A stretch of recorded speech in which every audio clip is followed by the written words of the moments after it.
Good Tuesday evening, and this is Mary Beckett and Caroline Kaufman, and we're here to do Cooking with Essential Oils. And tonight we're going to be making some pizza and some rosemary scented breadsticks. And we didn't want to start with showing you how to make the dough because we feel like a lot of you would probably just buy dough at the grocery store, which is totally fine. In Inuvik, that's not quite as easy. And since I make bread all the time, it was just as easy for me to make my own. So I will definitely put the recipes for the bread dough in the notes, but we won't go through the steps because probably a lot of you will just buy your own. Anyway, to get on with the evening, what we're starting with is we've got pizza dough that we spread out into a rectangular half sheet pan. I like these half sheets for doing pizza because there's only my husband and I most of the time, and one of these is fine for the two of us to eat.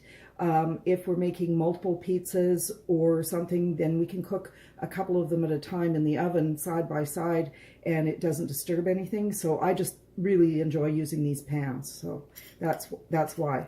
And so we've got some really nice homemade pesto that Caroline made with garlic and walnuts and kale. Sorry, I had to check with Caroline.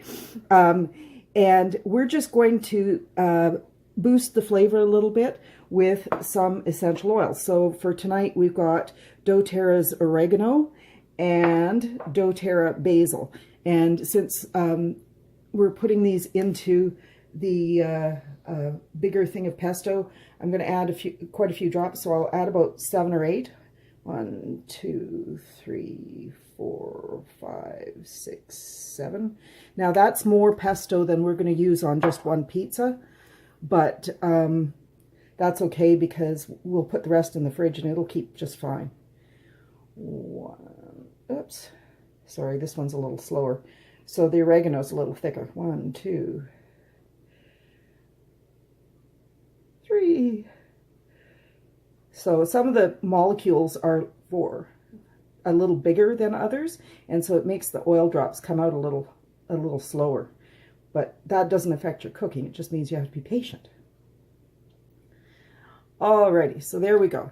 So we've got 7 or 8 drops of each in here, and we're just going to stir it around to make sure that the essential oil gets mixed in thoroughly through the pesto. And then we're going to spread some of the pesto on the base of the pizza. Now, the reason we're doing this is, aside from the fact that I don't eat dairy very much, I also don't tend to eat a lot of tomatoes because I tend to get headaches when I eat tomatoes. So our family got used to eating pesto as a base for our pizza many years ago, but now it's really trendy, so we were just ahead of the trend. Anyway, here we go, and I like putting a fair bit on, but you can use your own particular taste buds. I find by the time you add layers of other stuff on top, if you don't have a fair bit of pesto on the surface of the pizza, you're not going to be able to taste the pesto anyway. So, you know, it's not like spreading just a little bit of olive oil or something. You want enough so that when you take a bite of pizza, you're going to have a little bit of flavor. So I'm going to let Caroline dress the pizza because she's really good at stuff like that, and I really prefer to let her do it because I like it when she does it.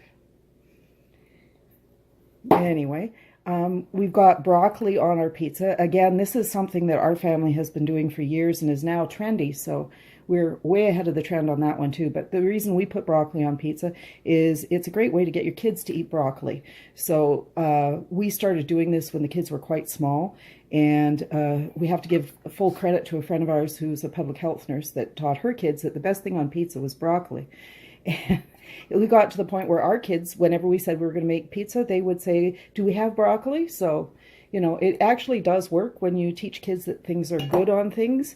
They want to reach for it. So I always think that's a good idea. So we've got broccoli, we've got bell peppers, and now we're going to put on some pineapple. And we take the pineapple pieces. If you can't get the tidbits in the grocery store, then you can take the chunks and make them smaller by cutting them up a little bit. If you put the pieces on without cutting them up a little bit, I find that they're just a little too wet, and it tends to make the top of the pizza a little bit runny. So that's why we do that. And then the other thing that we're putting on this particular pizza is mozzarella cheese. Now, I don't eat a lot of dairy, but I do prefer a little bit of cheese on my pizza.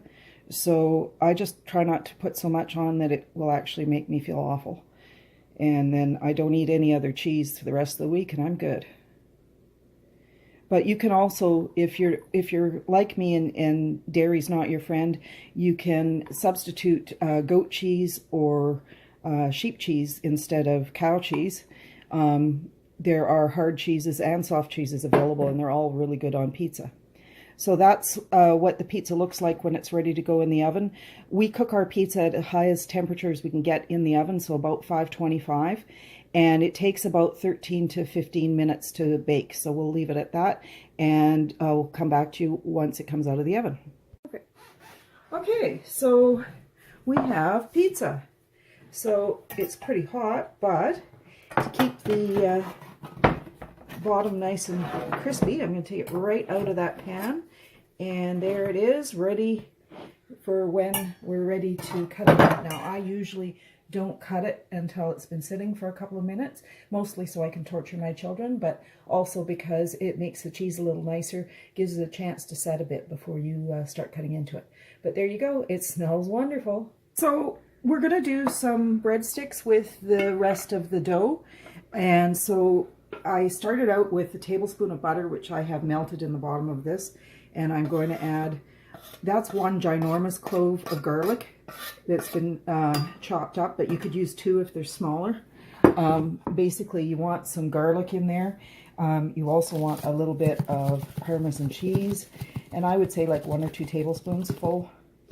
And the other thing, of course, is a little bit of olive oil, because a tablespoon of butter isn't enough.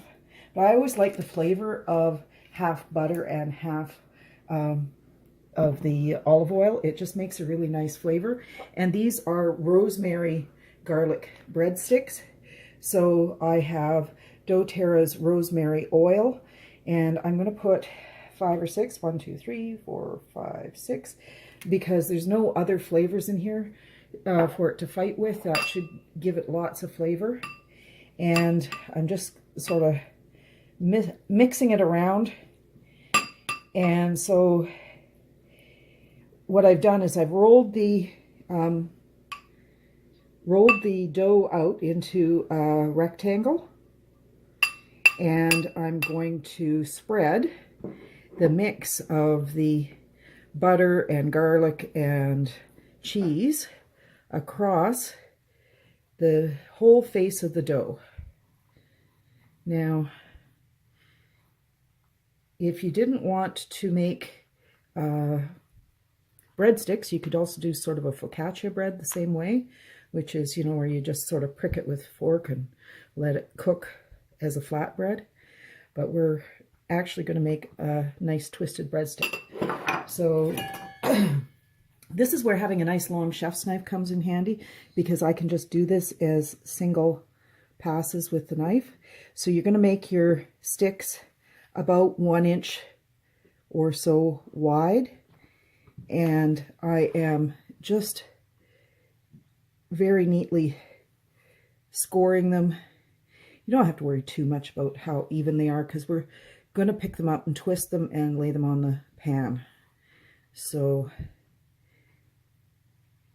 there we go. So now we'll just clear a few things out of the way. There's my other half-sheet pan that I was telling you. These are super nice for almost anything, because these particular pans have a really nice heavy weight to them.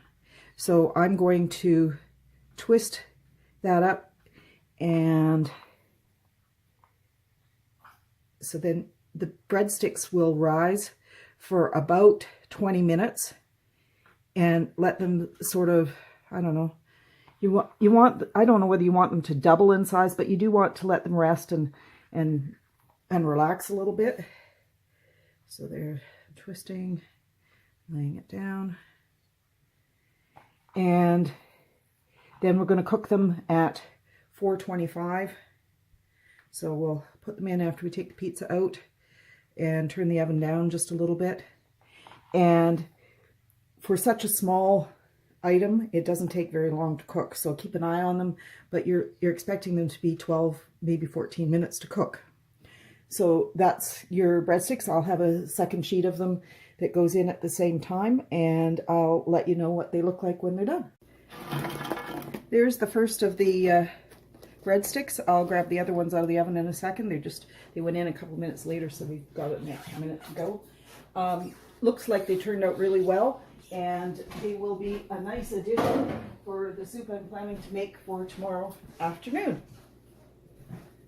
Hi, so we finished making our breadsticks and our pizza, and they turned out really good. Thank you for joining us for Cooking with Essential Oils. Just a couple of tricks and tips. Rosemary is super good if you have a headache. Basil is actually full of linalool, which is the same thing that's in lavender, so it's really good for your skin. And oregano, as many people already know, is really protective against the viruses and stuff that come around in the winter, so it's a good supplement to take, although I would advise putting it inside a gel cap. So if you want some more tips and tricks about essential oils, or if you have any questions about cooking with essential oils, be sure to check out our website, www.blueiceessentials.com, and I look forward to talking to you again next week.